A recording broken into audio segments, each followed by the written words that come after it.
Foi uma relação... Não, eu fico feliz, assim, desde que eu conheci o Selvis. Não, fala agora a verdade.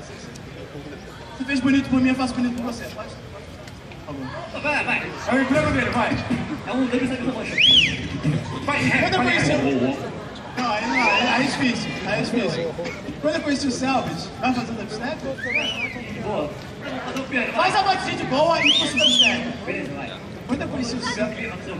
Amigo, a criança não fala. Desculpa. Vai. Quando eu conheci o Selvis...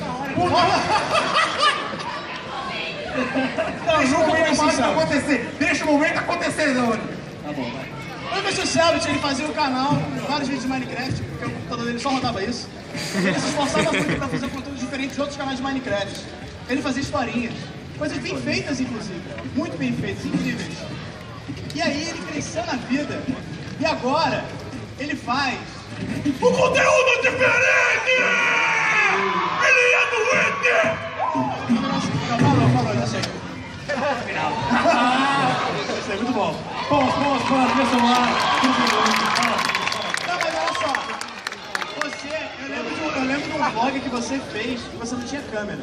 Você fez com uma cybershotzinha que ficou uma merda a qualidade, mas ele tava ali fazendo e se esforçando. E isso é uma lição, inclusive. Ele colocou esse Porque você tem que sempre se esforçar. Nossa, pra foi essas paradas. o primeiro vlog que eu fiz. Foi com uma câmera que não era nem minha, era emprestada, que era muito ruim.